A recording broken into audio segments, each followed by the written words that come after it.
Hello everyone. चलो शुरू करते हैं इस स्टोरी का एक नया एपिसोड।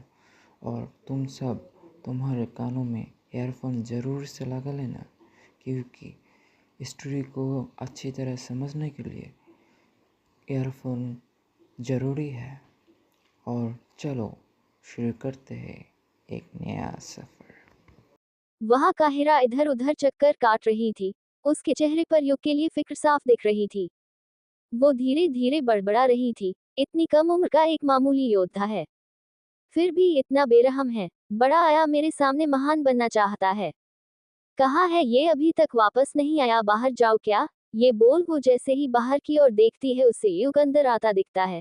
युग का चेहरा पीला पड़ा हुआ था। उसके कोट के खुले बटनों में से दिख रहे पेट और सीने पर बहुत से कटने के निशान दिख रहे थे, जिनमें से खून निकाल रहा था। युग की आंखें थोड़ी थोड़ी बंद हो रही थी। उसके चेहरे पर दर्द भारी मुस्कान थी। वो धीरे से बोला, एक बार फिर तुम्हारे लिए ये सब काहिरा। ये बोल वो बेहोश हो जाता है। उसका चेहरा काहिरा के कंधे पर था। काहिरा ने उसे अपनी बाहों में भर रखा था। कुछ देर बाद जब युग को होश आता है तो वो एक पत्थर के बिस्तर पर लेटा हुआ था, और काहिरा चिंता भरे लहजे में वहां युग के पास बैठी हुई थी। तभी युग उठते हुए कहता है, तुम यहाँ मेरे पास क्या कर रही हो। काहिरा एकटक युग को ही देख रही थी। तभी युग थोड़े मजाकिया लहजे में बोला, कहीं तू मेरी बेहोशी का फायदा तो नहीं उठाना चाहती थी। ये सुन काहिरा चिढ़ते हुए बोली, हाँ हाँ, बस यही सोच रही थी कि तुम्हें मारूं कैसे। ये बोलते हुआ वो युग को ही घूर रही थी। जब युग को होश आता है तो वो एक पत्थर के बिस्तर पर लेटा हुआ था, और काहिरा चिंता भरे लहजे में वहां युग के पास बैठी हुई थी। तभी युग उठते हुए कहता है, तुम यहाँ मेरे पास क्या कर रही हो। काहिरा एकटक युग को ही देख रही थी। तभी युग थोड़े मजाकिया लहजे में बोला, कहीं तू मेरी बेहोशी का फायदा तो नहीं उठाना चाहती थी। ये सुन काहिरा चिढ़ते हुए बोली, हाँ हाँ, बस यही सोच रही थी कि तुम्हें मारूं कैसे। ये बोलते हुआ वो युग को ही घूर रही थी। तभी वो देखती है कि युग की चोटों के निशान गायब हो रहे हैं, वो भी किसी दवाई के बिना। ये देख काहिरा युग को शक की नजरों से देखते हुए कहती है, तुम्हें ये चोटें कैसे लगी। ये कोई मामूली चोटें नहीं है, क्या है जो तुम छुपा रहे हो। ये सुन युग गंभीर होते हुए कहता है, हाँ, ये मामूली चोट नहीं है, ये एक कर्ज का असर है। मैं कर्ज से शापित हूँ। मैं अगर किसी की भी हत्या करता हूँ तो उसका दर्द मुझे दोगुना महसूस होता है। उसके मरते ही उस जीव की सारी जिंदगी के गम, परेशानी, खुशियाँ सब मुझसे जुड़ जाती है। यूँ समझो कि मैं जिसे भी मरूंगा उसकी सारी तकलीफें मुझे मिल जाएगी। और सच बताता हूँ, ये मौत से भी बदतर होता है। ये सुन काहिरा के चेहरे उतार जाता है। उसे युग के लिए बुरा लग रहा था। उसे उदास देख युग मुस्कुराते हुए कहता है, अरे तुम उदास मत हो। मैंने इसके साथ जीना सीख लिया है। मैं बस सबसे दूर रहता हूँ और किसी की हत्या नहीं करता, तो मुझे कोई परेशानी नहीं होती है। काहिरा ये सुनते सुनते युग को प्यार से देख रही थी कि तभी उसके पेट से आवाज आती है, जिसे सुन युग काहिरा को देखने लगता है। काहिरा सिर नीचे करते हुए शर्माते हुए कहती है, माफ करना, वो मुझे भूख लगी है। ये सुन युग मुस्कुराते हुए वहां से उठते हुए कहता है, माफ करना, मैं भूल गया था। मैं खाने के लिए कुछ बनाने ही जा रहा था पर वो जानवर आ गए। तुम चिंता मत करो, मैं अभी कुछ खाने को बना देता हूँ। युग चाह ही रहा था कि काहिरा उसे वापस बिठाते हुए प्यार भरे लहजे में बोली, तुम यही बैठ के आराम करो, आज खाना मैं बनगी। ये सुन युग हंसते हुए कहता है, क्या तुम्हें खाना बनाना आता है। ये सुन काहिरा युग को घूर कर देखते हुए कहती है, चुपचाप यही बैठो, मुझे खाना बनाना आता है। ये बोल काहिरा वहां से उस ओर जाने लगती है जहां आग जल रही थी। तभी पीछे से युग बोला, कुछ ऐसा बनाना जो हम खा सके। तभी काहिरा एक बार फिर उसे घूर कर देखती है। काहिरा को खुद को घूरता देख युग बच्चों को तरह दोबारा जल्दी से लेटे जाता है। ये सुन काहिरा के चेहरे उतार जाता है। उसे युग के लिए बुरा लग रहा था। उसे उदास देख युग मुस्कुराते हुए कहता है, अरे तुम उदास मत हो। मैंने इसके साथ जीना सीख लिया है। मैं बस सबसे दूर रहता हूँ और किसी की हत्या नहीं करता, तो मुझे कोई परेशानी नहीं होती है। काहिरा ये सुनते सुनते युग को प्यार से देख रही थी कि तभी उसके पेट से आवाज आती है, जिसे सुन युग काहिरा को देखने लगता है। काहिरा सिर नीचे करते हुए शर्माते हुए कहती है, माफ करना, वो मुझे भूख लगी है। ये सुन युग मुस्कुराते हुए वहां से उठते हुए कहता है, माफ करना, मैं भूल गया था। मैं खाने के लिए कुछ बनाने ही जा रहा था पर वो जानवर आ गए। तुम चिंता मत करो, मैं अभी कुछ खाने को बना देता हूँ। युग चाह ही रहा था कि काहिरा उसे वापस बिठाते हुए प्यार भरे लहजे में बोली, तुम यही बैठ के आराम करो, आज खाना मैं बनगी। ये सुन युग हंसते हुए कहता है, क्या तुम्हें खाना बनाना आता है? ये सुन काहिरा युग को घूर कर देखते हुए कहती है, चुपचाप यही बैठो, मुझे खाना बनाना आता है। ये बोल काहिरा वहां से उस ओर जाने लगती है जहां आग जल रही थी। तभी पीछे से युग बोला, कुछ ऐसा बनाना जो हम खा सके। तभी काहिरा एक बार फिर उसे घूर कर देखती है। काहिरा को खुद को घूरता देख युग बच्चों को तरह दोबारा जल्दी से लेटे जाता है। वहां काहिरा आग के पास बैठी वही मांस के टुकड़ों को भून रही थी जो कुछ देर पहले युग ने वहां रखे थे। काहिरा उन टुकड़ों को एक लकड़ी में फंसा के भून रही थी और वही रखे मसालों को गौर से देख रही थी। उससे कुछ समझ नहीं आ रहा था कि कौन सा मसाला डालना है, कौन सा नहीं डालना है। वो एक बार युग को देख सोचती है, उससे पूछने पर फिर उससे लगता है कि वो उसका मजाक बनाएगा, इसलिए वो कुछ नहीं पूछती है। काली घाटी। वही दूसरी ओर काली घाटी के पूर्वी हिस्से में एक पहाड़ पर जंगलों में शशि कुछ जड़ी बूटियां ढूंढ रही थी। वो यहाँ अवीर और 2 लड़कियों के साथ आई थी और सभी इधर उधर फैले हुए जड़ी बूटियां ढूंढ रहे थे। शशि अकेले एक जड़ी बूटी की तलाश में दूसरी तरफ आ गई थी। तभी उसकी नजर एक पौधे पर जाती है जिसे वो कब से ढूंढ रही थी। वो सीधा जाके उसे तोड़कर अपने टोकरी में रख लेती है। अभी वो जा ही रही थी कि उसके आगे एक लड़की आ जाती है जिसने अपना हाथ आगे किया हुआ था। उसे देख शशि घूर कर बोली, तुम कौन हो और मेरा रास्ता क्यों रोका हुआ है? मेरे आगे से हटो और मुझे जाने दो। ये सुन वो लड़की और उसके पीछे खड़ा एक लड़का दोनों हंसने लगते हैं। तभी वो लड़की हंसते हुए कहती है, तुम्हारे पास जो वो जड़ी बूटी है, हमें दे दो और सही सलामत चली जाओ। ज्यादा मुंह चलाओगी तो जान से जाओगी। ये सुन शशि एक जोरदार थप्पड़ उस लड़की के गालों पर रख देती है। तभी वो लड़की अपने गालों पर हाथ रखते हुए गुस्से में शशि को देखते हुए बोली, तुम्हारी इतनी हिम्मत, अब देखो तुम्हारे साथ क्या होता है। ये पीछे खड़ा लड़का मेरा प्रेमी है और ये एक योद्धा है। तभी वो लड़की पीछे खड़े लड़के को देखते हुए कहती है, आप देख रहे हैं, इसने आपके प्यार को मारा है। क्या आप ऐसे ही देखते रहोगे? जाए और इसका सर धड़ से अलग कर दीजिए। तभी वो लड़का गुस्से में आगे बढ़ता हुआ शशि के पास जाता है और तलवार से एक जोरदार हमला शशि की गर्दन पर कर देता है। तलवार को आता देख शशि की चीख निकाल जाती है। दूसरी ओर युग और काहिरा जिस गुफा में थे, उसका पता नील पक्षी को पता चल गया था। वहां बहुत से जानवरों ने उन्हें घेर लिया था। उनके पास लड़ने के अलावा को चारा नहीं था। तभी काहिरा गंभीरता से कहती है, युग मैं इन्हें संभाल कर रखती हूँ, तुम यहाँ से भाग जाओ। काहिरा की ये बातें सुन युग गुस्से से बोला, तुम एक योद्धा को कायरता दिखने को बुला रही हो। तभी काहिरा समझते हुए कहती है, मेरा मतलब वो नहीं था। देखो तुम किसी को मारोगे तो चोटें तुम्हें ही लगेगी, इसलिए बोला मैंने ये से जाने को। ये सुन युग आगे बढ़ते हुए कहता है, इन सभी को मैं संभाल लूंगा, तुम जाओ उस नील पक्षी को संभालो। तभी काहिरा हाँ में सिर हिलाते हुए कहती है, ठीक है, पर वादा करो कि तुम किसी जानवर को जान से नहीं मारोगे। मैं वादे में नहीं मानता, क्योंकि वादे ही अक्सर हमें झूठ बना देते हैं। ये बोल युग गंभीर चेहरे के साथ वहां से चला जाता है और काहिर उसकी बिना कपड़े की पीठ देखती रह जाती है। दूसरी ओर युग वहां एक चट्टान पर खड़ा था। बहुत से जानवर नदी को पार करते हुए एक पत्थर से दूसरे पत्थर पर कूदते हुए युग की ओर बढ़ रहे थे। वही एक जानवर वहां पड़े कुछ मांस के टुकड़ों को सूखता है जो कि उन जानवरों के थे जिन्हें युग ने कुछ देर पहले मार दिया था। उनकी खुशबू पते ही वो जानवर गुस्से से चीख देता है, पर यहाँ उसकी चीख से भी ज्यादा तेज आवाज नील पक्षी की थी जो कि आसमान में गूंज रही थी। तभी काहिरा तेजी से उछलती हुए नील पक्षी के सामने खड़ी हो जाती है। वही युग के ऊपर एक जानवर हमला कर देता है। तभी उसकी आंखें नीले रंग में चमकती है और वो जानवर कुछ किलोमीटर दूर जा गिरता है। वही नील पक्षी का ध्यान युग पर था। वो युग की नीली आंखें देख हैरान था। वो उन्हें अच्छे से पहचानता था। युग की आंखें नीली इसलिए होती है क्योंकि उसने नील आत्मा अग्नि को जागृत किया है जो कि किसी नील मणि के इस्तेमाल से किया जा सकता है। पर उस नील पक्षी की हैरानी की वजह ये नहीं थी। उसकी वजह ये थी कि युग ने नील आत्मा अग्नि को हासिल कैसे कर लिया, क्योंकि नील मणि होने के बावजूद इसे करोड़ों में शायद ही कोई जागृत कर पाता है। नील पक्षी को अब युग से खतरा महसूस हो रहा था। पहले उसे लगा था कि युग कोई बेवकूफ योद्धा है जिसकी किस्मत अच्छी है और आत्मशक्ति इतनी कम है कि उसे महसूस नहीं हो रही। पर अब उसे समझ आ रहा था कि जो नील आत्मा अग्नि को हासिल कर सकता है और अपनी आत्मशक्ति को छुपा सकता है, वो कुछ भी कर सकता है।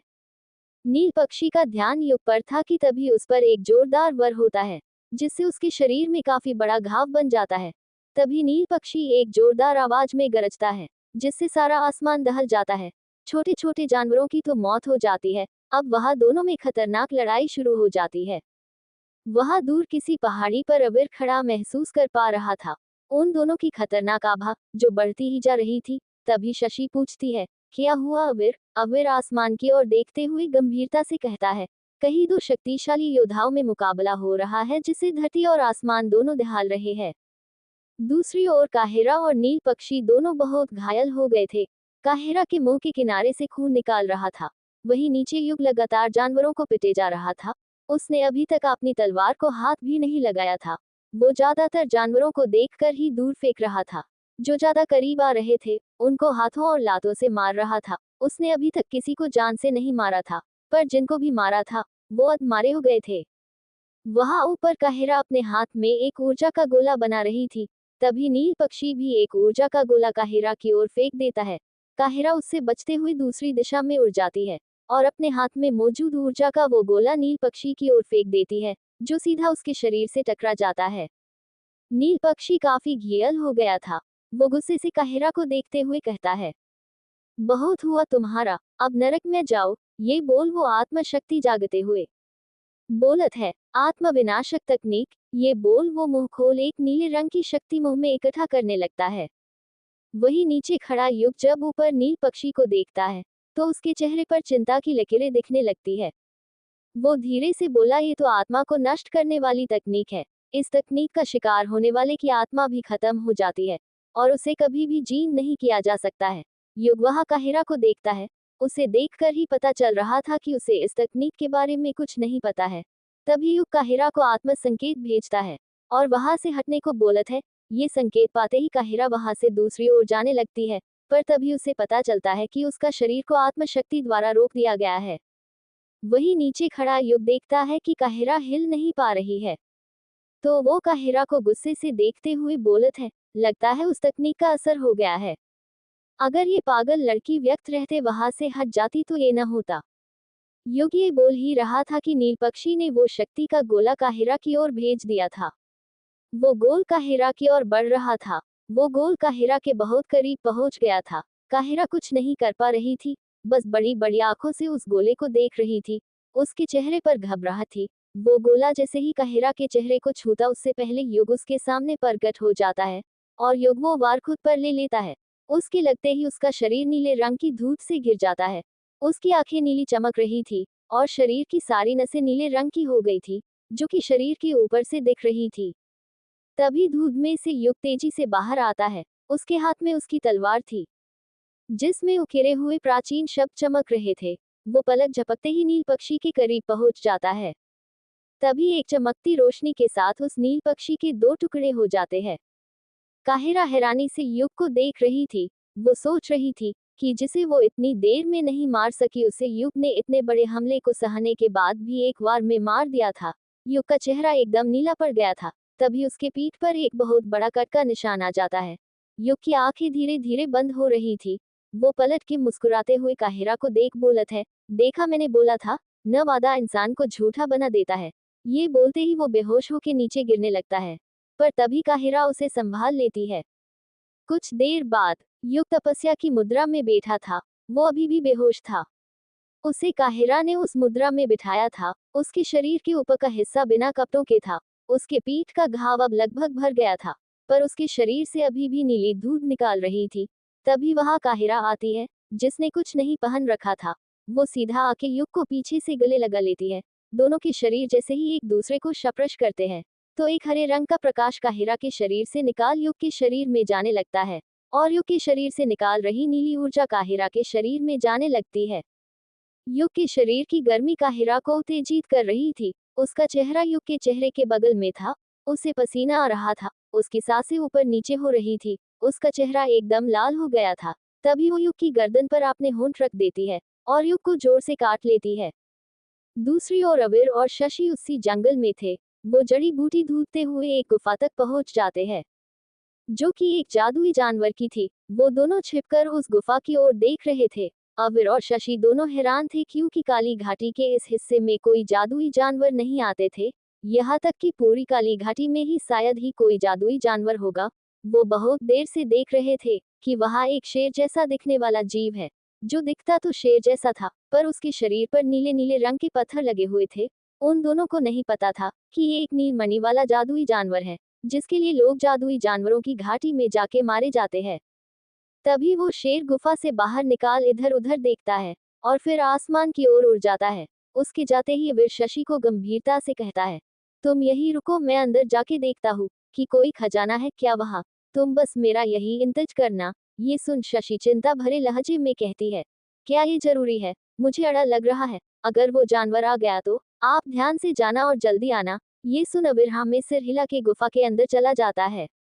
अबीर गुफा के अंदर था। वो वहां देखता है कि चारों तरफ नीली नीली रोशनी थी। वहां अंदर गुफा के बीचों बीच एक अंडे के आकार की एक नीला मणि जैसी पर किसी मणि से काफी बड़ी कोई चीज रखी थी, जिसकी रोशनी से सारी गुफा चमक रही थी। तभी अबीर जाके वो मणि जैसे दिखने वाले वस्तु की जांच करता है, जिससे उसे पता चलता है कि ये एक अंडा ही है, एक नील मणि वाले जादुई जानवर का अंडा। अबीर नहीं जानता था कि इसकी कीमत क्या होगी। तभी अबीर जल्दी करते हुए उस अंडे को छूता है, तो वो सीधा उसके हाथ के निशान के अंदर चला जाता है। अबीर का निशान अब किसी स्टो अंगूठी जैसे भी काम करता था। अबीर गुफा से बाहर निकाल आता है, पर तभी वो देखता है कि शशि वहां डरी हुई जमीन पर गिरी हुई है, और वो शेर जैसा दिखने वाला जादुई जानवर उसकी ओर बढ़ रहा था। तभी अबीर बिजली जैसे तेज रफ्तार से शशि के सामने आ जाता है। उसकी आंखें और निशान लाल रंग में चमक रहे थे। तभी वो वही अपनी पारदर्शी लाल तलवार को बुला उस जानवर पर एक जोरदार हमला कर देता है, पर उस जानवर पर एक खरोंच भी नहीं आती है।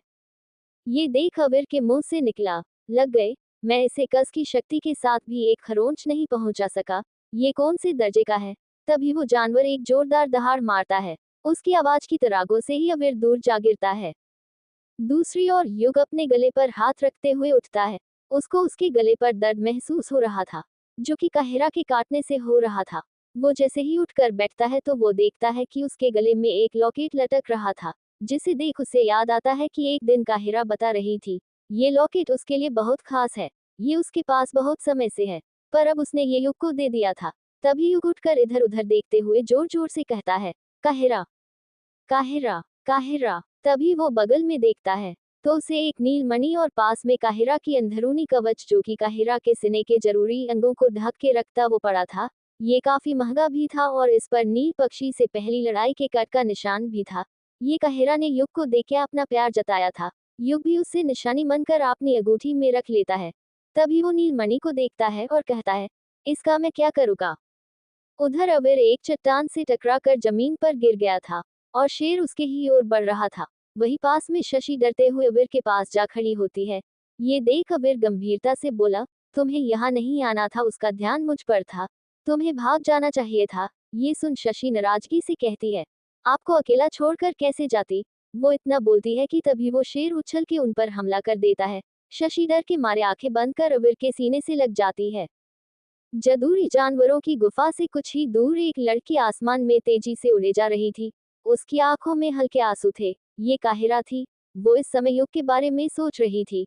वो आंसुओं से भरी आंखों के साथ दर्द भरी आवाज के साथ धीरे से बोली, मुझे माफ करना युग, मैं तुम्हें बेहोशी को हालत में छोड़ बिना बताए आ गई, पर अगर तुम होश में आ जाते तो मैं तुम्हें छोड़कर न जा पाती। न जाने क्यों पर ये दिल तुम्हें चाहने लगा है, पर हम दोनों की दुनिया बहुत अलग है, हम चाह कर भी नहीं मिल सकते हैं।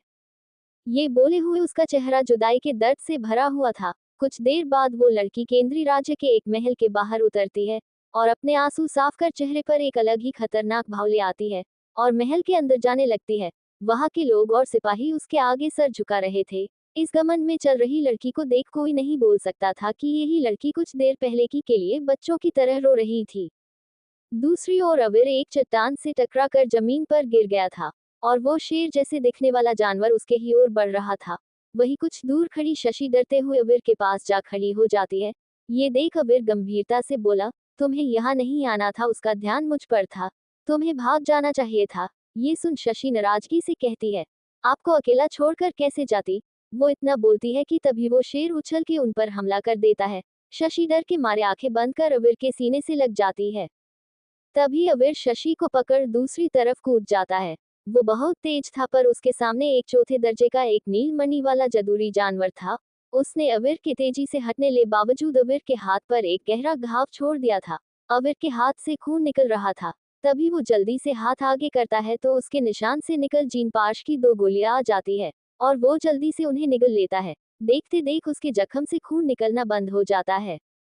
तभी वो अपने हाथ से निशान में से एक छोटी छोटी कांच की शीशी निकलता है और अपनी ओर बढ़ रहे उस शेर के सामने फेंक देता है। वहां गिरते ही वो शीशी टूट जाती है और वहां हल्के काले रंग का धुआं निकालने लगता है। तभी वो शेर उस धुएं में से होते हुए तेजी से शशि और अविर के ओर बढ़ता है कि तभी वो शेर शशि के ऊपर अपने पंजे से हमला कर देता है, जिसके लगते हैं उसके शरीर के 2 टुकड़े हो जाते हैं। अविर अभी भी वहां हक्का बक्का खड़ा था। उसको समझ नहीं आ रहा था कि ये क्या हो गया। वो इससे पहले होश में आता कि तभी वो शेर अविर का चेहरा अपने मुंह में भरकर उसके धड़ से अलग कर देता है। तभी वो अपने हाथ से निशान में से एक छोटी छोटी कांच की शीशी निकलता है और अपनी ओर बढ़ रहे उस शेर के सामने फेंक देता है। वहां गिरते ही वो शीशी टूट जाती है और वहां हल्के काले रंग का धुआं निकालने लगता है। तभी वो शेर उस धुएं में से होते हुए तेजी से शशि और अविर के ओर बढ़ता है कि तभी वो शेर शशि के ऊपर अपने पंजे से हमला कर देता है, जिसके लगते हैं उसके शरीर के 2 टुकड़े हो जाते हैं। अविर अभी भी वहां हक्का बक्का खड़ा था। उसको समझ नहीं आ रहा था कि ये क्या हो गया। वो इससे पहले होश में आता कि तभी वो शेर अविर का चेहरा अपने मुंह में भरकर उसके धड़ से अलग कर देता है। दोनों को मरने के बाद वो शेर गुफा में वापस लौट जाता है।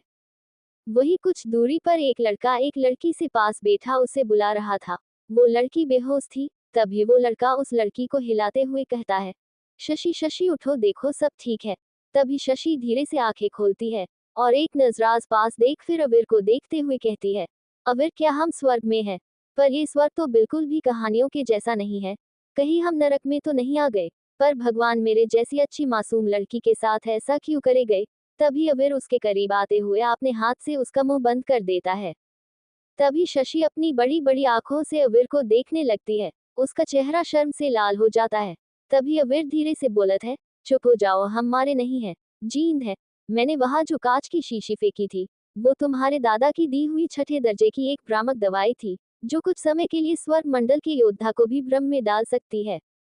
तभी शशि बड़ी बड़ी आंखों से अविर को देखते हुए अपनी पलकें झपकती है। ये देख अविर जल्दी से उसका मुंह छोड़ देता है। दोनों के चेहरे लाल थे और वहां खामोशी छा जाती है। 1 महीने बाद केंद्रीय राज्य के एक सिटी में बहुत चहल पहल थी। वहां लोगों के बहुत से समूह इकट्ठे हुए थे, जो अलग अलग राजघरानों से थे। वहां लोग बातें करने में ही लगे थे कि तभी वहां पर सभी को एक खतरनाक आभा महसूस होती है। उसके साथ वहां एक लड़की आती है, जिसने एक सफेद पोशाक पहन रखी थी और उसके चेहरे पर भी एक जालीदार पर्दा था। सभी उसके आगे झुककर उसको सम्मान दे रहे थे। ये कोई और नहीं काहिरा थी, जो कि यहाँ केंद्रीय सत्ता की ओर से यहाँ आई थी। काहिरा के बैठते ही एक आदमी जो वहां के होने वाले मुकाबले का नियम अधिकारी था, वो भरी आवाज में कहता है, आत्मशक्ति प्रतियोगिता शुरू होती है।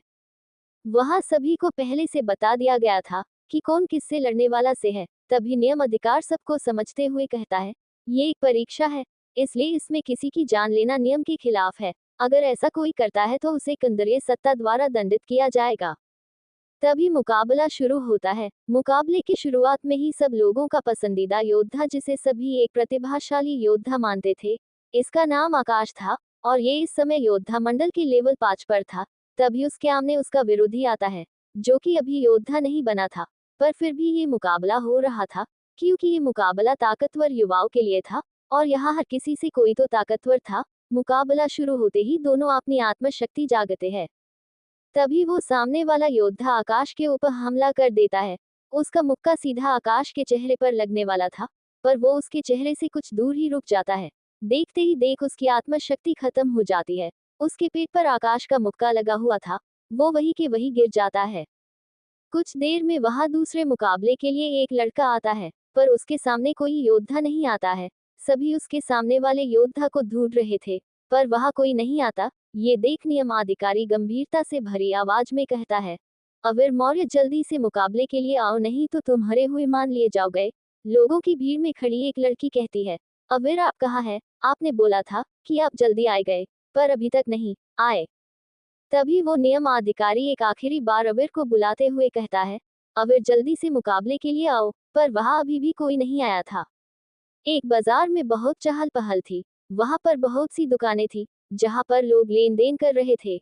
ये बाजार एक खतरनाक जगह थी। यहाँ पर कातिल या बहुत ही ताकतवर लोग ही आते थे। इसको लोग रक्त बीज मार्केट के नाम से जानते थे। इस बाजार को चलाने वाले रक्त बीज समुदाय के लोग थे। ये समुदाय पैसों के बदले में लोगों को मरने का काम करता है। इस समुदाय में बहुत से बड़े बड़े योद्धा हैं, जिनकी वजह से ये बाजार अभी तक चल रहा है। यहाँ लोग अक्सर किसी की सुपारी देने या गैर कानूनी चीजें खरीदने या बेचने ही आते थे। वहाँ बाजार में एक व्यक्ति जिसके चेहरे पर एक नकाब था, जो कि उसकी आंखों को ढके हुए था, बस उसके होंठ दिख रहे थे। वो बाजार में शान से चले जा रहा था। हवा से उसके लंबे बाल उड़ रहे थे। वो लड़का सीधा एक दुकान में जाता है और वहां जाके दुकान के मालिक के सामने मेज पर एक बोतल रख देता है। तभी वो दुकानदार उस लड़के को देख झुकते हुए अभिवादन करते हुए कहता है, आइए मास्टर अबीर, आज क्या लेके आए हैं आप? ये सुन वो लड़का, जो कि असल में अबीर था, उसने अपना भेस बदल हुआ था, इसलिए उसने अपना नाम अबीर बताया हुआ था। तभी अबीर कहता है, ये एक चौथे दर्जे की जिनप्राश की गोलियों से भरी बोतल है। इसमें लगभग 100 गोलियां होगी, आप चाहे तो जांच कर लीजिए। ये सुन उस दुकानदार की आंखें चमक जाती है। तभी वो खिसियाते हुए कहता है, मास्टर अबीर, आप कैसी बातें कर रहे हैं? आज तक आपकी किसी भी गोलियों में कोई खामी नहीं निकली, हमें आप पर भरोसा है। तभी वो दुकानदार उस लड़के को देख झुकते हुए अभिवादन करते हुए कहता है, आइए मास्टर अबीर, आज क्या लेके आए हैं आप? ये सुन वो लड़का, जो कि असल में अबीर था, उसने अपना भेस बदल हुआ था, इसलिए उसने अपना नाम अबीर बताया हुआ था। तभी अबीर कहता है, ये एक चौथे दर्जे की जिनप्राश की गोलियों से भरी बोतल है। इसमें लगभग 100 गोलियां होगी, आप चाहे तो जांच कर लीजिए। ये सुन उस दुकानदार की आंखें चमक जाती है। तभी वो खिसियाते हुए कहता है, मास्टर अबीर, आप कैसी बातें कर रहे हैं? आज तक आपकी किसी भी गोलियों में कोई खामी नहीं निकली, हमें आप पर भरोसा है। ये सुन अबीर मुस्कुरा देता है। तभी वो दुकानदार वही तिजोरी में से एक कार्ड और एक सिक्कों से भरी थैली निकलता है और अबीर को देते हुए कहता है, मास्टर अबीर, ये लीजिए, ये 1 करोड़ सिक्के और ये आत्म कार्ड है। ये बहुत ही काम लोगों के पास होता है। आपके पिछले और अभी के मिलाकर 101 करोड़ रुपए होते हैं। 1 करोड़ इस थैली में है और 100 करोड़ इस कार्ड में। ये सुन अबीर हैरान हो जाता है, पर वो हैरानी के भाव अपने चेहरे पर नहीं आने देता है। वो मन में बोला, इतने पैसों से तो मैं खुद का एक राज्य बना सकता हूँ। ये रक्त बीज मार्केट में खतरा तो होता है, पर कीमत भी अच्छी मिल जाती है। ये सुन अबीर मुस्कुरा देता है। तभी वो दुकानदार वही तिजोरी में से एक कार्ड और एक सिक्कों से भरी थैली निकलता है और अबीर को देते हुए कहता है, मास्टर अबीर, ये लीजिए, ये 1 करोड़ सिक्के और ये आत्म कार्ड है। ये बहुत ही काम लोगों के पास होता है। आपके पिछले और अभी के मिलाकर 101 करोड़ रुपए होते हैं। 1 करोड़ इस थैली में है और 100 करोड़ इस कार्ड में। ये सुन अबीर हैरान हो जाता है, पर वो हैरानी के भाव अपने चेहरे पर नहीं आने देता है। वो मन में बोला, इतने पैसों से तो मैं खुद का एक राज्य बना सकता हूँ। ये रक्त बीज मार्केट में खतरा तो होता है, पर कीमत भी अच्छी मिल जाती है। तभी अबीर उस दुकानदार के हाथ से कार्ड लेते हुए कहता है, धन्यवाद आपका, अभी मैं चलता हूँ। ये बोल अबीर वहां से बाहर चला जाता है। उसको जाता देख वो दुकानदार पीछे से कहता है, दोबारा जरूर आना मास्टर अबीर। ये सुन अबीर हाथ उठा हाँ में इशारा कर देता है और वहां से चला जाता है। अबीर रक्त बीज मार्केट में चल ही रहा था कि तभी उसकी नजर बहुत सी लड़कियों के बीच खड़ी एक लड़की पर पड़ती है, जिसकी आंखों में हल्के आंसू और चेहरे पर डर और निराशा के भाव थे। वही एक आदमी उन लड़कियों को बेचने के लिए उनकी बोली लगा रहा था और वहां खड़ी भीड़ में बहुत से मर्द हवस भरी निगाहों से उस लड़की को देख बोली लगा रहे थे। वहां बोली की कीमत अभी 50,000 सिक्कों तक पहुंच गई थी। तभी एक बोली लगता है 55,000। उसे सुन पास का एक आदमी कहता है, 1 लाख सिक्के। उसकी आवाज सुन सब दंग रह जाते हैं। सब उसको जानते थे। इसका नाम बिरजेश था और ये केंद्रीय राज्य के बड़े परिवारों से संबंध रखता था। ये लोगों में लड़कीबाजी के लिए बदनाम था, पर राज्य घराने से संबंध रखने की वजह से लोग इसे कुछ नहीं कहते थे। इसका शौक लड़कियों को बिस्तर पर लाके दूसरे दिन छोड़ देने का था। ये एक माहिर तलवारबाज था, इसलिए राज्य घराने भी इसे कुछ नहीं कहते थे। अबीर रक्त बीज मार्केट में चल ही रहा था कि तभी उसकी नजर बहुत सी लड़कियों के बीच खड़ी एक लड़की पर पड़ती है, जिसकी आंखों में हल्के आंसू और चेहरे पर डर और निराशा के भाव थे। वही एक आदमी उन लड़कियों को बेचने के लिए उनकी बोली लगा रहा था और वहां खड़ी भीड़ में बहुत से मर्द हवस भरी निगाहों से उस लड़की को देख बोली लगा रहे थे। वहां बोली की कीमत अभी 50,000 सिक्कों तक पहुंच गई थी। तभी एक बोली लगता है 55,000। उसे सुन पास का एक आदमी कहता है, 1 लाख सिक्के। उसकी आवाज सुन सब दंग रह जाते हैं। सब उसको जानते थे। इसका नाम बिरजेश था और ये केंद्रीय राज्य के बड़े परिवारों से संबंध रखता था। ये लोगों में लड़कीबाजी के लिए बदनाम था, पर राज्य घराने से संबंध रखने की वजह से लोग इसे कुछ नहीं कहते थे। इसका शौक लड़कियों को बिस्तर पर लाके दूसरे दिन छोड़ देने का था। ये एक माहिर तलवारबाज था, इसलिए राज्य घराने भी इसे कुछ नहीं कहते थे। बिरजेश की बोली के बाद सब चुप हो गए थे, कुछ कीमत की वजह से तो कुछ उसके औहदे की वजह से चुप थे।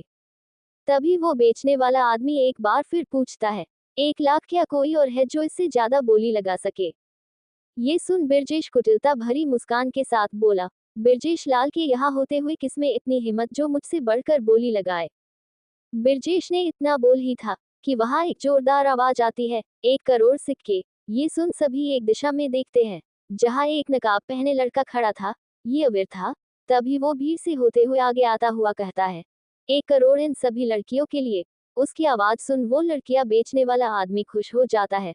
वही वो लड़कियों की भीड़ में खड़ी लड़की घिन भरी नजरों से अवीर की ओर देखते हुए मन में कहती है, ये तो उस बिरजेश से भी ज्यादा हवसी है।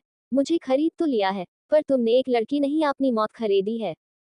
वही खड़ा बिरजेश अवीर को गुस्से से देख रहा था। अवीर ने जाने अनजाने उसकी बेइज्जती कर दी थी। तभी बिरजेश हंसते हुए बोला, बच्चे यहाँ कोई खेल नहीं चल रहा, चुपचाप घर जाओ और खेलो कूदो। कभी 1 लाख सिक्के भी देखे हैं जो 1 करोड़ की बोली लगा दी? ये सुन वहां खड़े लोग हंसने लगते हैं। तभी अवीर अपने पास मौजूद वो 1 करोड़ सिक्कों की थैली उस लड़की बेचने वाले की ओर उछाल देता है। वो आदमी उस थैली को पकड़कर आत्मशक्ति से उसकी जांच करता है और मुस्कुराते हुए कहता है, मुबारक हो नौजवान, तुमने ये बोली जीत ली है। तभी बिरजेश तेजी से अवीर की ओर बढ़ता हुआ अपनी तलवार से उस पर हमला कर देता है, पर वक्त रहते अवीर उस हमले से बचने में कामयाब हो जाता है। बिरजेश के लगातार होते हमलों से बचने के लिए अवीर अपने शरीर को दाएं बाएं झुका रहा था। तभी वो अपना हाथ उठता है, तो उसके हाथ का निशान चमकने लगा था और उसमें से लाल धुआं निकाल कर अवीर के हाथों में एक तलवार का रूप ले लेता है। बिरजेश और बाकी सब उसको देख हैरान थे। अवीर अपनी लाल पारदर्शी तलवार को बुलाकर बिरजेश से तलवारबाजी करने लगता है। दोनों की लड़ाई बहुत ही खतरनाक थी, पर अभी तक किसी को भी एक खरोंच भी नहीं आई थी। तभी वो लड़की बेचने वाला आदमी दोनों के बीच आते हुए एक एक हाथ से दोनों की तलवार पकड़ लेता है। इससे लोग को उस व्यक्ति की असल शक्ति का अंदाज लगा सकते थे। पर तभी वो आदमी देखता है कि अवीर की तलवार ने उसके हाथ पर घाव कर दिया है। वो जल्दी से तलवार को छोड़ देता है। वो मन ही मन कहता है, ये कैसी तलवार है, अगर मैं वक्त रहते इसे न छोड़ता तो मेरा हाथ कब का कट चुका होता। तभी वो आदमी गुस्से से बिरजेश को देखते हुए बोला, बिरजेश, ये युवक इस समय रक्त बीज समुदाय का मेहमान है। यहाँ इस पर हमला मतलब रक्त बीज समुदाय पर हमला। तुमसे हमारे अच्छे संबंध है, इसलिए चेतावनी दे रहा हूँ, शांतिपूर्वक यहाँ से चले जाओ। ये सुन बिरजेश गुस्से का घुट पी के कर रह जाता है और अपनी मुठिया भिजते हुए वहां से चला जाता है। वो जाते हुए भी अवीर को घूर रहा था। वही कुछ दूरी पर एक इमारत पर युगयानी नकाबपोश खड़ा ये सब देख रहा था। तभी वो बोल, अवीर, तुम उससे अधिक शक्तिशाली होने के बावजूद भी उसके आगे कमजोर लग रहे थे। तुम्हारी तलवारबाजी की युद्ध कला बिल्कुल बेकार है। दूसरी ओर अवीर उस आदमी को देख उसका शुक्रिया अदा करता है। वो आदमी मुस्कुराते हुए बोला, युवक, तुमने मेरे साथ व्यापार किया है और रक्तबीज समुदाय जैसा भी हो पर किसी का साथ बेईमानी नहीं करता और न होने देता है। तुम मेरे मेहमान हो, इसलिए तुम्हारी सुरक्षा मेरी जिम्मेदारी है। ये सुन अवीर के चेहरे पर मुस्कान थी, पर दिल में उस आदमी के लिए नफरत थी, क्योंकि उसे खुद के फायदे के लिए लड़कियों को बेचने वालों से सख्त नफरत थी। तभी वो आदमी वहां खड़ी सभी लड़कियों को अवीर के साथ जाने को बोलते हैं और वो लड़कियां डरी सहमी उसके पीछे पीछे जाने लगती है। कुछ देर चलने के बाद जब वो रक्तबीज मार्केट से बाहर निकाल आते हैं, तभी अवीर रुक जाता है। उससे रुका हुआ देख सभी लड़कियां अवीर की ओर देखने लगती है। वही वो लड़की जिसके चेहरे पर अभी भी गुस्सा था, वो भी अवीर को देख रही थी। तभी अवीर गंभीरता से बोला, देखो तुम सब, मुझे तुमसे कोई लेना देना नहीं है। मैंने बस इंसानियत के नाते तुम सबको उस आदमी से बचाने के लिए खरीद है। अभी तू सब स्वतंत्र हो, जहाँ जाना है जा सकती हो। ये सुन सबके चेहरे पर हैरानी के साथ खुशी के भाव थे। उसकी आंखों में आंसू आ जाते हैं। वही वो लड़की भी थी, उसके चेहरे के भाव एकदम बदल जाते हैं। अवीर की बातें सुन उसे बुरा लग रहा था। जाने अनजाने उसने अवीर को मन में क्या कुछ नहीं बोला दिया था अवीर को। तभी अवीर गंभीरता से बोला, अब तुम सब ये शुक्रिया अदा करने का समारोह शुरू मत करना। वो मुस्कुराते हुए कहता है, अगर एक इंसान दूसरे के काम ना आए तो इंसान कैसा? अब तू सब जल्दी से यहाँ से जाओ, नहीं तो मैं खुद तुम सबको उस आदमी के पास वापस छोड़कर आऊंगा। ये सुन सभी लड़कियां जी रो रही थी। हल्का सा हंस देती है। वो लड़कियां वहां से जाने लगती है, पर जाते जाते एक एक कर अबीर के गालों को चूमते हुए जाती है। ये देख अबीर दंग होके वहां खड़ा रह जाता है। थोड़ी देर में वहां से सभी जा चुकी थी, पर वो लड़की अभी भी वहां थी जिसके लिए बोली लग रही थी। वो दिखने में काफी सुंदर और जवान थी। उसने बहुत ही काम कपड़े पहन रखे थे, जिसके वजह से किसी भी मर्द का ईमान डोल जाए, पर अबीर को कोई फर्क नहीं पड़ रहा था। तभी अबीर उस लड़की को देख शैतानी मुस्कान के साथ कहता है, क्या हुआ, तुम्हें नहीं जाना क्या? कहीं अभी भी तुम मुझे मरने का तो नहीं सोच रही हो? ये सुन वो लड़की, जिसका नाम अवंतिका था, वो हैरान होते हुए सोचने लगी, इनको कैसे पता चला कि थोड़ी देर पहले मैं क्या सोच रही थी। तभी अबीर मुस्कुराते हुए कहता है, योद्धा हूँ, लोगों के मन में क्या चल रहा है पहले ही भाप लेता हूँ। तभी अवंतिका गौर से अबीर को देखते हुए कहती है, आपको पता था कि मैं आपके बारे में कुछ अच्छा नहीं सोच रही, फिर भी आपने मुझे बचाया क्यों? ये सुन अबीर अवंतिका को देख कहता है, तुम्हारी जगह कोई भी होता तो ऐसा ही सोचता। तभी अवंतिका आगे कहती है, पर आपकी जगह कोई और होता तो ऐसा नहीं सोचता। ये सुन अबीर मुस्कुरा देता है और अवंतिका को जाने को कहता है, पर अवंतिका मना कर देती है। वो अबीर को बताती है कि कैसे उसके परिवार को केंद्रीय सत्ता द्वारा खत्म कर दिया गया था और उसे रक्त बीज समुदाय को बेच दिया गया था। ये सब सुन अबीर की मुठियां भिज जाती है। उससे केंद्रीय सत्ता पर बहुत गुस्सा आ रहा था। तभी अवंतिका कहती है, आप कृपया मुझे अपने साथ रख लीजिए, मैं आपकी दासी बन के रह लूंगी। अगर मैं वापस गई तो किसी न किसी राक्षस के हाथ लग जाऊंगी, वहां मुझे कौन बचाएगा? ये सुन अबीर कुछ सोच में पड़ जाता है।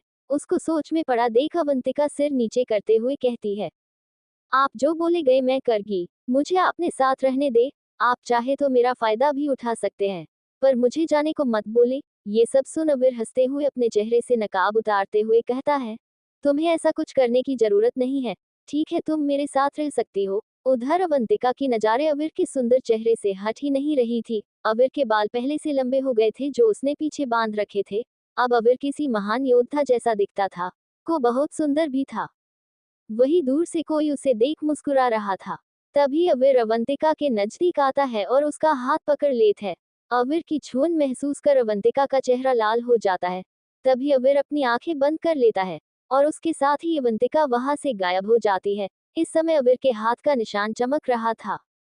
दूसरी ओर एक हरी भरी दुनिया, जहां मौसम बहुत अच्छा था, वहां की आत्मशक्ति बहुत अच्छी थी। यहाँ अभ्यास करने वाला दुगनी तेजी से अपनी आत्मशक्ति बढ़ा सकता है, और तो और यहाँ का समय 20 गुना धीरे चलता है, जिससे यहाँ रहने वाला इंसान तेजी से अभ्यास कर सकता है। वहां एक लड़की आत्म साधन कर रही थी कि तभी वहां अवंतिका के साथ अबीर प्रकट होता है। उनके आते ही वो लड़की उठ खड़ी होती है। ये और कोई नहीं, कज थी। कज अबीर के पास जाके पूछती है, मास्टर ये लड़की कौन है? ये सुन अबीर मुस्कुराते हुए कहता है, ये अब से हमारे साथ में ही रहेगी और तुम इसको युद्ध कला सिखाओगी मेरी गैर मौजूदगी में। और हाँ, अच्छे से पेश आना इससे। वही अवंतिका गौर से आसपास देख रही थी।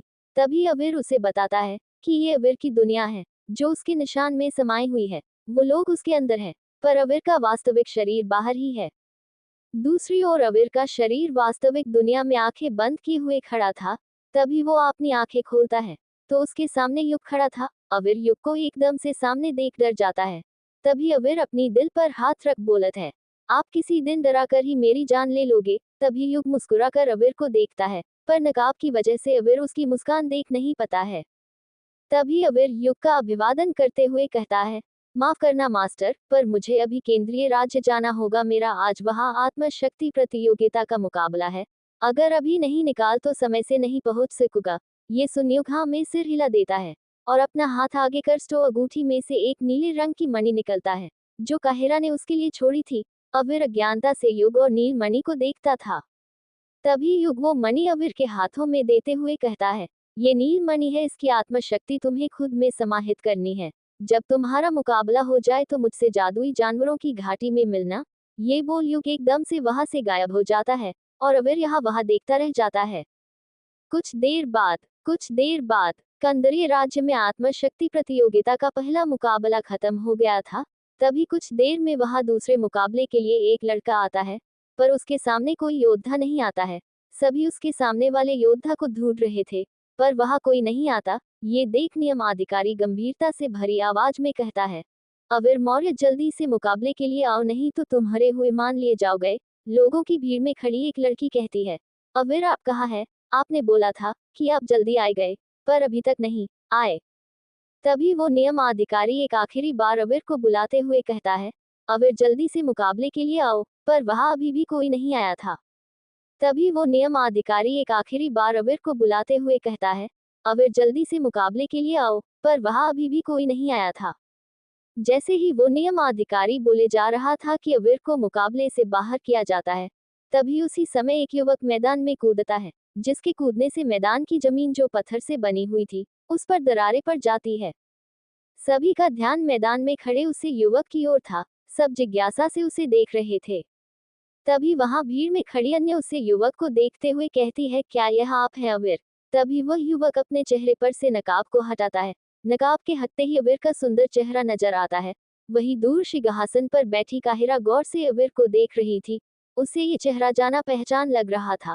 वही कोई और भी अवीर को गुस्से भरी नजरों से देख रहा था। ये कोई और नहीं, बिरजेश लाल था, जो केंद्रीय सत्ता का सेनापति और अवीर से रक्त बीज मार्केट में लड़ाई करने वाला वही बिरजेश था। जैसे ही सभी लोगों ने अवीर का चेहरा देखा था, तभी जो लोग अवीर को जानते थे, वो वह हैरान हो जाते हैं। तभी नियम अधिकारी अवीर को दिखाते हुए बोलते हैं, मुकाबला शुरू किया जाए। अवीर के सामने खड़ा लड़का एक योद्धा बन चुका था। वो हाथ में एक भाला लिए अवीर की ओर दौड़ पड़ता है और अपनी आत्मशक्ति जागते हुए अवीर पर भाले से हमला कर देता है। उसका भाला जैसे ही अवीर को लगने वाला था, तभी अवीर 2 उंगलियों से भाले को पकड़ लेता है। ये देख वहां खड़े दर्शक हैरान हो जाते हैं। आन्या भी अवीर की ताकत देख हैरान थी। उसे अवीर की काबिलियत पर भरोसा था, पर उसे भी नहीं लगा था कि अवीर इतनी जल्दी इतना शक्तिशाली हो जाएगा। तभी अवीर उसके भाले को पीछे धकेल देता है। ये देख वहां खड़े दर्शक हैरान हो जाते हैं। आन्या भी अवीर की ताकत देख हैरान थी। उसे अवीर की काबिलियत पर भरोसा था, पर उसे भी नहीं लगा था कि अवीर इतनी जल्दी इतना शक्तिशाली हो जाएगा। तभी अवीर उसके भाले को पीछे धकेल देता है। वही भीड़ में खड़ा नावेद, जो कि मौर्य परिवार के मुख्यमंत्री का बेटा था, वहां खड़ा हैरानी और गुस्से में अवीर को देख रहा था। वही सिंहासन पर बैठी काहिरा भी कुछ सोचते हुए अवीर को ही देख रही थी। वो मन में ही बोली, ये कौन है? मुझे बार बार इतना जाना पहचान क्यों लग रहा है? इसकी शकल कहीं तो देखी है। दूसरी ओर अवीर से कुछ ही दूर खड़ा वो लड़का अपना भाला लिए अवीर को ही देख रहा था। उसके हाथ में हरे रंग की आग जल रही थी। वो तभी अपनी आत्मशक्ति को चरम सीमा पर ले जाते हुए अवीर की ओर भागता हुए उछल के हमला कर देता है। वो अभी हवा में कुछ दूरी पर था कि तभी अवीर अपनी लाल कस की तलवार को हवा में लहराता है, तो उसकी तलवार हवा को चिरती हुई हवा में एक तरंग सी बना देती है, जो सीधा उस हवा में मौजूद योद्धा जो अवीर की ओर बढ़ रहा था उसे जा लगती है। उसके लगते ही वो योद्धा दूर जा गिरता है। अवीर के इस हमले को देख सभी दंग थे। वहां काहिरा के पास बैठे कुछ वरिष्ठ योद्धा जो इस प्रतियोगिता के निर्णायक भी थे, वो सभी हैरान थे। वो अवीर के प्रदर्शन से बहुत खुश थे। उन चारों योद्धाओं में ये बातचीत चल रही थी कि इसको को अपना शिष्य बनाएगा। उनमें से 2 सबसे शक्तिशाली योद्धा जो अवीर को अपना शिष्य बनाना चाहते थे, वो एक दूसरे से बात कर रहे थे। दोनों लगभग एक जैसे शक्तिशाली थे, पर भैरवनाथ रामदास से थोड़े ज्यादा ज्ञानी और शक्तिशाली थे। वो लोग इस पर चर्चा ही कर रहे थे कि मैदान में एक और मुकाबला खत्म हो जाता है। ये आकाश का एक योद्धा के साथ मुकाबला हुआ था। आकाश ने फिर से एक मौके में सामने वाले को ढेर कर दिया था। ये देख गुरु रामदास मुस्कुराते हुए भैरवनाथ से कहते हैं, चलिए ठीक है, आप उस पहले वाले लड़के को आपन शिष्य बना लीजिए, मुझे कोई आपत्ति नहीं है, पर ये जो अभी अभी लड़का लड़कर गया है, ये मेरा शिष्य होगा। इस पर भैरवनाथ मुस्कुराकर हाँ में सिर हिला देते हैं और मन में बोलते हैं, रामदास, तुम शक्ति देख रहे हो और मैं काबिलियत देख रहा हूँ जो मुझे उस लड़के में दिख रही है। उधर एक के बाद एक मुकाबले होते जा रहे थे। नाविद आखिरकार नायर से हार गया था। अभी आन्या और नायर का मुकाबला हो रहा था, जिसमें सभी को देखकर लग रहा था कि नायर आन्या पर हावी है, क्योंकि अभी तक सिर्फ नायर ही हमला कर रही थी, आन्या सिर्फ अपना बचाव कर रही थी। उधर गुरु रामदास ने नायर को अपना शिष्य बता दिया था, तो भैरवनाथ आन्या को अपना शिष्य बता देते हैं। तभी सब हैरानी से मैदान की ओर देखते हैं। वहां आन्या ने एक बहुत ही खास तकनीक का प्रदर्शन किया था, जो 5 तत्वों में से एक में माहिर होने से मिलती है। ये देख अवीर मुस्कुरा रहा था, इसके साथ ही भैरवनाथ भी मुस्कुरा रहे थे। तभी रामदास हैरानी में बोले, ये क्या, इस छोटी सी लड़की ने 5 तत्वों में से एक में माहिरता हासिल की है?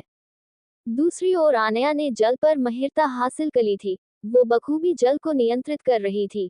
वो जल की 100 तलवारों से नायर पर हमला कर देती है। नायर एक एक कर उनसे बचती और वार कर उनको खत्म करती जा रही थी।